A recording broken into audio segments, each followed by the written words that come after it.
जय हिंद दोस्तों, मैं हूं आशीष और आप सबको इंडिया में जान पर स्वागत है। दोस्तों, जब मैं आईएनएस विक्रांत को लेकर वीडियो बनाया था तब मुझे काफ़ी दोस्तों ने एयरक्राफ्ट कैरियर को लेकर सवाल पूछे थे। उनमें से दो सवाल ज़्यादा दोस्तों ने पूछा था। पहला सवाल था, भाई आईएनएस विशाल के बारे में बताओ, आईएनएस विशाल कब बनेगा और उसका ताकत कितना है। देखिए दोस्तों, सच बताऊं तो अब इंडियन गवर्नमेंट आईएनएस विशाल को लेकर ज़्यादा इंटरेस्टेड नहीं है, मतलब ये प्रोजेक्ट और लेट होगा। दूसरा सवाल था, भाई इंडिया क्यों अमेरिका की तरह न्यूक्लियर एयरक्राफ्ट कैरियर इस्तेमाल नहीं कर रहा है। हमारे पास तो न्यूक्लियर सबमरीन है जो हम खुद बनाए हैं और रूस भी कुछ हद तक मदद किया है।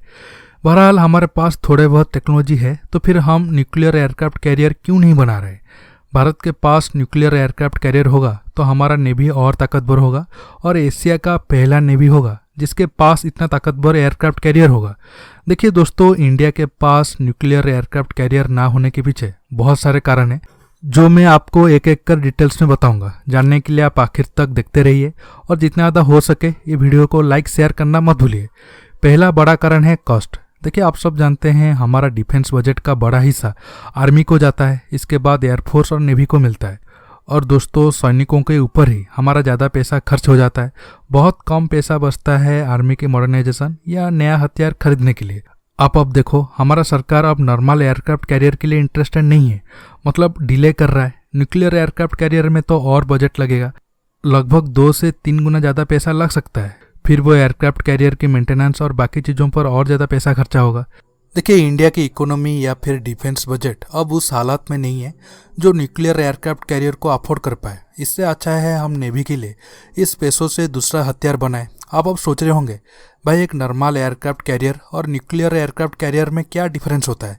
देखिए, एक nuclear aircraft career normal aircraft carrier से साइज में बड़ा और ज़्यादा ताकतवर होता है और इसमें ज़्यादा क्रू और फाइटर एयरक्राफ्ट तैनात हो सकते हैं।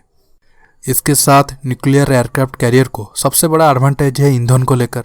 देखिए, नॉर्मल कैरियर का रेंज लिमिटेड होता है क्योंकि उसे फ्यूल भरना पड़ता है। एक टाइम के बाद उसे बेस में आना पड़ता है फ्यूल के लिए, नहीं तो प्रॉब्लम हो जाएगा। ये चीज़ कैरियर की रेंज को लिमिटेड कर देता है। लेकिन एक अच्छा न्यूक्लियर एयरक्राफ्ट कैरियर आसानी से 25 साल तक चल सकता है क्योंकि उसे एयरक्राफ्ट कैरियर से मौजूद न्यूक्लियर रिएक्टर से एनर्जी मिल जाता है। उसे फ्यूल के लिए बेस पर आना जरूरी नहीं है, लेकिन एक डिमेरिट है।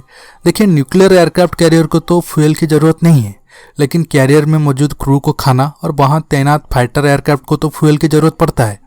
हाँ, कुछ महीने के लिए खाना और फ्यूल स्टॉक होता है, लेकिन बाद में सप्लाई शिप के जरिए ये सब सामान को पहुंचाया जाता है। इसलिए अमेरिका की न्यूक्लियर एयरक्राफ्ट कैरियर 6 महीने की सर्विस के बाद बेस पर मेंटेनेंस के लिए आते हैं और क्रू भी चेंज होता है। देखिए, फ़ायदा ये है, जहां एक नॉर्मल एयरक्राफ्ट कैरियर सी में 1-2 महीने लगातार काम कर सकता है, वहां एक न्यूक्लियर एयरक्राफ्ट कैरियर मिनिमम 6 महीने तक काम कर सकता है। जंग जैसे हालात में ये टाइम पीरियड को और बढ़ाया जा सकता है। अब फिर से हम मेन सवाल की तरफ आते हैं। देखिए, दूसरा सबसे बड़ा कारण है टेक्नोलॉजी। देखिए, हमारा इकोनॉमी जिस हिसाब से बढ़ रहा है, आने वाले कुछ साल में हमारे पास पैसा और होगा और डिफेंस बजट भी बढ़ेगा। लेकिन दोस्तों, सिर्फ पैसा होने से सब कुछ नहीं हो जाता है। एयरक्राफ्ट कैरियर बनाने के लिए टेक्नोलॉजी भी चाहिए जो भारत के पास पूरी तरह से या फिर 100% नहीं है। आप सब कहोगे, भारत के पास तो न्यूक्लियर सबमरीन आईएनएस अरिहंत है और इस क्लास की और सबमरीन भी बन रहा है, तो फिर हम क्यों खुद न्यूक्लियर एयरक्राफ्ट कैरियर को नहीं बना सकते हैं। ऐसा मैं क्यों कह रहा हूँ आपको समझाता हूँ। देखिए, दुनिया में न्यूक्लियर सबमरीन तो बहुत देशों के पास है, लेकिन न्यूक्लियर एयरक्राफ्ट कैरियर सिर्फ 2 देश के पास है, वो है अमेरिका और फ्रांस। रूस जैसे देश के पास भी न्यूक्लियर एयरक्राफ्ट कैरियर नहीं है। अमेरिका के पास 11 और फ्रांस के पास 1 न्यूक्लियर एयरक्राफ्ट कैरियर है। इससे आप अंदाजा लगाओ ये टेक्नोलॉजी कितना लिमिटेड और कॉम्प्लिकेटेड है। दोस्तों, फ्रांस की कैरियर छोटा है और कम ताकतवर है अगर हम अमेरिका की कैरियर के साथ कंपेयर करें। देखिए, एक न्यूक्लियर सबमरीन में जो रिएक्टर इस्तेमाल होता है वो एयरक्राफ्ट कैरियर में इस्तेमाल होने वाले रिएक्टर से छोटा होता है। फिर भी हम मान लें हम बड़ा रिएक्टर बना के एक न्यूक्लियर पावर एयरक्राफ्ट कैरियर बना दिए, लेकिन दोस्तों बस इतने से काम नहीं होगा। क्यों आपको बता रहा हूँ, मैं आपको पहले ही बताया था हमारा एयरक्राफ्ट कैरियर की डिजाइन और अमेरिका की एयरक्राफ्ट कैरियर की डिजाइन अलग है, इसलिए कैरियर में तैनात एयरक्राफ्ट की डिजाइन भी अलग होता है। इंडिया, रूस और चाइना के एयरक्राफ्ट कैरियर में स्टोबार टेक्निक यूज होता है, जबकि अमेरिका समेत यूरोप में जितने एयरक्राफ्ट कैरियर है उसमें काटोबार तकनीक का इस्तेमाल किया जाता है। इस तकनीक से काफ़ी कुछ फर्क पड़ता है। इंडिया, रसिया और चीन के जितने प्लेन इस्तेमाल होता है एयरक्राफ्ट कैरियर में, वो अपना ताकत को सही तरीके से इस्तेमाल नहीं कर पाते हैं, लेकिन अमेरिका की प्लेन के साथ ऐसा कोई प्रॉब्लम नहीं है। और दोस्तों अमेरिका अब अपने न्यूक्लियर एयरक्राफ्ट कैरियर में electromagnetic catapult launch, advance arresting wire समेत कई सारे एडवांस टेक्नोलॉजी को इस्तेमाल करता है जो उसकी न्यूक्लियर कैरियर की ताकत को और बढ़ाता है। ये सब टेक्नोलॉजी के बिना आप अगर सिर्फ न्यूक्लियर पावर एयरक्राफ्ट कैरियर बनाते हो तो ज़्यादा फायदा नहीं होगा। आपकी रेंज तो बढ़ जाएगा लेकिन बाकी पावर नॉर्मल एयरक्राफ्ट कैरियर की तरह ही रहेगा। और दोस्तों ये सब टेक्नोलॉजी सिर्फ अमेरिका के पास ही है, दुनिया के और किसी देश के पास नहीं है। अमेरिका किसी और देश के साथ ये सब टेक्नोलॉजी को शेयर भी नहीं करेगा। अब आते हैं आखिर पॉइंट के ऊपर। देखिए अब हमारा सरकार न्यूक्लियर एयरक्राफ्ट कैरियर की ज़रूरत ही नहीं समझता है। देखिए हमारा पॉलिसी डिफेंसिव नीति पर चल रहा है। अगर हम अमेरिका की तरह दुनिया की एक हिस्से से दूसरे हिस्से तक अपनी नेवी को भेजते या फिर तैनात करते तो ज़रूर हम न्यूक्लियर एयरक्राफ्ट कैरियर को बनाने के लिए सोचते।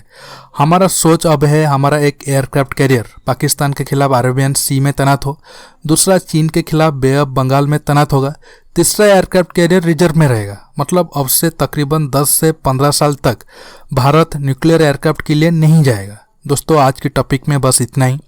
ये वीडियो आपको कैसा लगा नीचे कमेंट करके बताइए।